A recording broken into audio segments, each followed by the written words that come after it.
बोल जयकारा बोल मेरे श्री गुरु महाराज की जय। श्री अमर ज्योति दर्शन ग्रंथ गुप्त रहस्य का उद्घाटन। महापुरुष किस रहस्य का उद्घाटन कब करते हैं और कब उसे प्रकट करना चाहते हैं, ये वे स्वयं जानते हैं। भविष्य दृष्टा युग प्रवर्तक श्री 108 श्री पंचम पातशाही जी महाराज श्री आनंदपुर में तीव्रता से सब ओर विकास करवा रहे थे। निर्माण कार्यों के अतिरिक्त उनके लिए एक अन्य महान कार्य का गुप्त रूप से उद्घाटन करना शेष था। वह कार्य था स्वात्म रूप स्वरूप दयपूर्वक श्री स्वामी विचार पूर्ण आनंद जी महाराज जी को विशेष स्थान देते हुए उनकी प्रमुखता दर्शाना। उस समय श्री सद्गुरुदेव महाराज जी, श्री द्वितीय पातशाही जी तथा श्री सद्गुरुदेव महाराज जी श्री तृतीय पातशाही जी के समय में प्रमुख प्रबंधक एवं महात्मा जन श्री आनंदपुर में तन प्राण से गुरु महिमा के प्रचार प्रसार में योगदान कर रहे थे।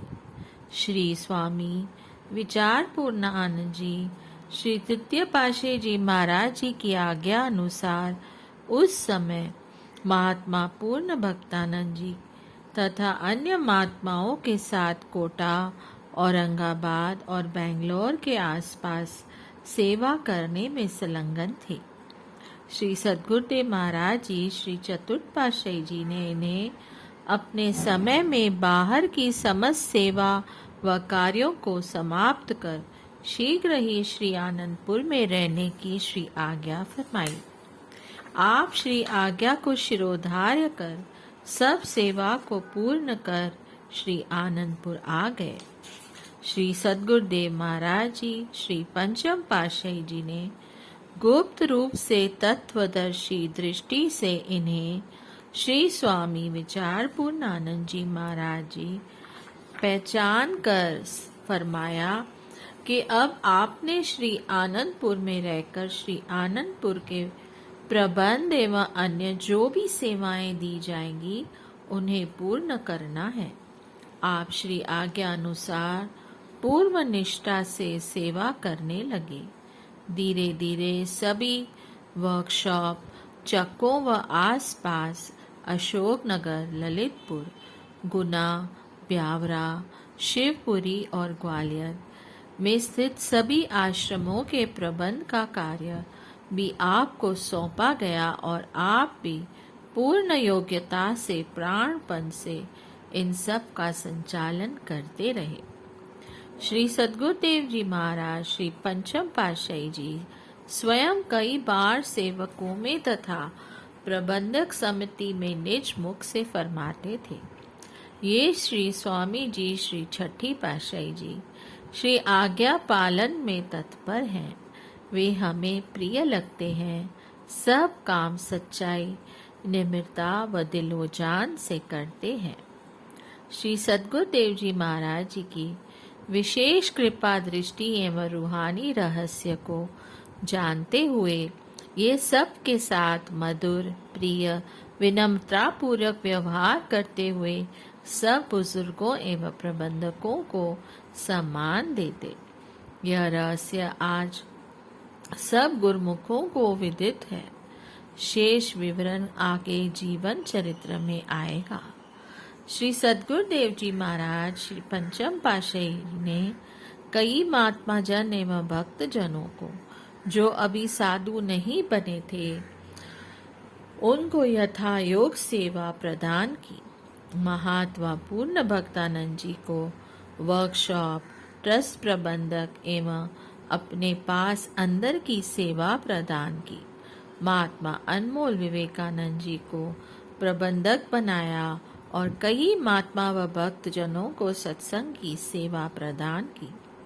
आपने तब श्री प्रवचन फरमाए। सतगुरु तथा सेवक का नाता आदि युगादि से चला आ रहा है। यह नाता क्योंकि विशुद्ध परमार्थिक, अतएव सेवक की हार्दिक अभिलाषा और उसका हर प्रयत्न सतगुरु को प्रसन्नता प्राप्ति है। सतगुरु की प्रसन्नता प्राप्त करने का सबसे सुगम साधन उनकी निष्काम सेवा है। संसार में जैसे माता पिता की प्रसन्नता उस पुत्र पर अधिक होती है जो आज्ञा में रहकर उनकी सेवा करता है, उसी प्रकार जीव के आध्यात्मिक माता पिता सतगुरु की प्रसन्नता और कृपा उस सेवक पर अधिक होती है जो आज्ञा अनुसार निष्काम भाव और हित चित्त से उनकी सेवा करता है। यही कारण है कि अपने इष्ट देव की प्रसन्नता प्राप्त करने के लिए सेवक सेवा को ही जीवन का आधार समझता है। इष्ट देव की आज्ञा अनुसार सेवा करना ही वास्तव में सच्ची सेवा है। भगवान श्री राम जी फरमाते हैं, आज्ञा समन सुसाहिब सेवा, सो प्रसाद जन पावे देवा।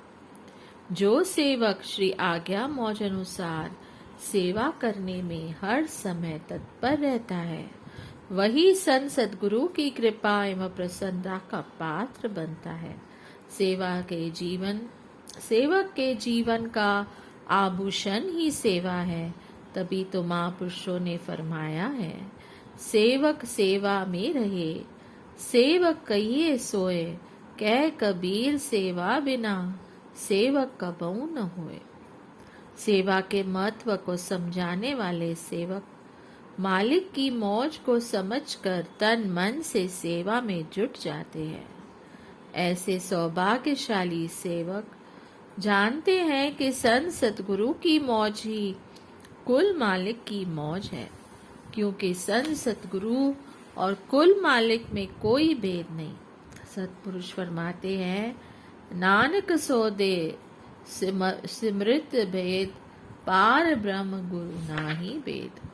सतगुरु जब भी अपनी मौज से किसी सेवक को कोई आज्ञा प्रदान करते हैं और सेवक उस आज्ञा को शिरोधार्य कर उस कार्य में जुट जाता है, तो सतगुरु की कृपा और आशीर्वाद से कुदरत की समस्त शक्तियां सेवक की सहायता में संलग्न हो जाती हैं। यदि सेवक यह समझे कि अमुक कार्य उसकी सामर्थ्य से ही हो रहा है, तो यह सोचकर उसके मन में अहंकार आ जाए तो यह उसकी सरासर भूल है। सच्चे सेवक को अहंकार से बचना चाहिए। अहंकार दीमक की नाई है जो अंतर्मानस में घुसकर उसकी भक्ति को संपदा को हानि पहुंचाता है। जैसे कि कथन है, सब लग जाने मुझते कुछ होए, तब इसको सुख नहीं कोए। जब यह जाने मैं कुछ नहीं करता, तब लग गर्भ जोन में फिरता। जब यह जाने मैं कुछ करता, तब लग गर्भ जोन में फिरता। जब तक मनुष्य समझता है कि मुझसे कुछ हो सकता है, तब तक इसे कोई सुख नहीं होता। जब तक उसमें अहंकार का भाव रहता है, तब तक यह योनियों में भटकता रहता है। इसके विपरीत जो सेवक निम्रता एवं दीनतापूर्वक सतगुरु की आज्ञा और मौज अनुसार निष्काम भाव से सेवा करता है, वही अपने इष्ट देव की कृपा और प्रसन्नता का अधिकारी बनता है। सतगुरु अपनी वाणी में वर्णन करते हैं, गुरु के गृह सेवक जो रहे, गुरु की आज्ञा मन में सहे, आपस को कर कछु न जनावे, हरि हरि नाम हृदय मन ध्यावे। मन बेचे सतगुरु के पास, तिस सेवक के कारज रास। सेवा करत होए ने कामी, तिसको होत प्राप्त स्वामी। जो सेवक सतगुरु की चरण शरण ग्रहण कर सतगुरु की आज्ञा को अपने हृदय में धारण करता है और उसी के अनुसार कार्यवाही करता है, अपने अस्तित्व को मिटाकर हृदय में सदा प्रभु के नाम का स्मरण करता रहता है, अपना मन सतगुरु के हवाले कर देता है, उस सेवक के सारे कार्य संवर जाते हैं। जो निष्कामी होकर सेवा करता है, मन में किसी प्रकार के फल की इच्छा नहीं रखता, उसको इष्ट देव की प्राप्ति हो जाती है। सेवक सेवा करते हुए अपने आप को धन्य समझे और पल पल सतगुरु का आभारी बना रहे। स्वयं को मिटाकर निस्वार्थ सेवा करता हुआ वह एक दिन मालिक की प्रसन्नता का पात्र बनकर अपना लोक और परलोक दोनों सुहेला कर लेता है। इसी प्रकार सभी सेवकों को सेवक धर्म और सेवा का महत्व समझाते आपने उन्हें भक्ति पथ पर सुदृढ़ता से चलने की शिक्षा प्रदान की। इन सारगर्भित वचनों में छिपे भक्ति के गूढ़ रहस्यों को जानकर प्रत्येक गुरुमुख का जीवन धन्य धन्य हो उठा और सब मन चित से श्री दरबार की सेवा में जुट गए। उच्च सिद्धांत। भक्त वत्सल करुणा निदान।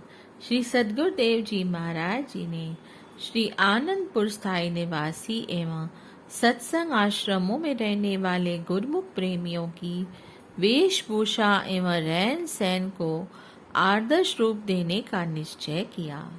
पुरातन से नूतन समय में गौरव गरिमा भी उसी अनुरूप ही बनाना समय की मांग थी।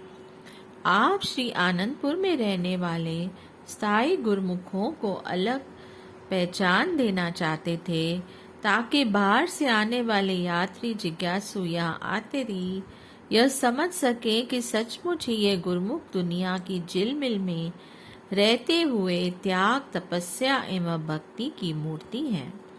अतः आपने सबको श्री आरती पूजा एवं श्री दर्शनों के समय सफेद वेशभूषा पहनने का आदेश दिया। श्री आनंदपुर में सभी पक्की सड़कों का निर्माण नहीं हुआ था, इसलिए सेवा पर रंगदार कपड़े पहनने की अनुमति प्रदान कर दी। बाहर से आई हुई संगत ने श्री आरती पूजा एवं श्री दर्शन पर जाते हुए स्थायी एवं सत्संगी गुरुमुखों को जब सफेद वस्त्र धारण किए हुए देखा तो अनायास ही मुंह से निकला, अपरंपार श्री सद्गुरुदेव जी महाराज, आपकी महिमा अपरंपार है। कुछ प्रेमियों ने श्री चरणों में विनय की कि श्री परमहंस अद्वैत मठ श्री आनंदपुर में श्री परमहंस स्वयं विराजमान हैं। उन्होंने अपने निवासियों को हंस बना दिया है। हंसों की डारें, कतारें और श्री आरती पूजा एवं श्री दर्शन का दिव्य नज़ारा हमें मानो वैकुंठ से बढ़कर खुशी प्रदान कर रहा है। श्री आनंदपुर में शरणागत परिवार एवं अन्य कम शिक्षित शरणागतों के लिए पाठशाला बनी हुई थी। आपने पाठशाला के साथ साथ सबके लिए रामायण, गुणवाणी, संत वाणियों को कंठस्थ करने का आदेश दिया। यहाँ के प्रबंधक बाई जी से फरमाया कि हमारे शरणागत हर क्षेत्र में आदर्श बनने चाहिए। प्रत्येक मंगलवार को इनसे याद की हुई वाणियाँ सुनी जाएं और शेष थोड़ा थोड़ा याद करने को कहा जाए। चूंकि श्री आनंदपुर में सेवा का सिलसिला अधिक होने के कारण इस ओर अधिक समय देना कठिन था। आप स्वयं 6 मास पश्चात एक बार सब गुरुमुखों से धार्मिक पुस्तकों में से कंठस्थ किए हुए दोहे व चौपाइयों की परीक्षा लेते। पुनः उन पर नंबर भी अंकित करवाते। स्वयं श्री दर्शन देकर सबको पेपर बांटते। उस समय सबके मुंह से यही निकलता कि देखो, माता पिता भी अपने बच्चों से इतना हित नहीं करते जितना हमारे श्री गुरुमा जी हम सेवकों का ध्यान रखते हैं। गुरुमुख शरणागत चलते फिरते उठते बैठते दोहे चौपाइयाँ को कंठस्थ करते। ऐसा प्रतीत होता कि मानो हर समय यहाँ पर प्रभु गुणगान एवं महापुरुषों की वानियों की धुन गुंज रही है। हर समय सेवा सुमरन दर्शन एवं गुरु महिमा के मधुर गीतों से भरा वातावरण आनंद से पूर्ण पावन सौरभ बिखेरता। यह सब प्रताप आपका अपने प्रेमियों के प्रीत अनयन स्नेह का था। बोलिए जयकारा बोल मेरे श्री गुरु महाराज की जय। जय सच्चिदानंद।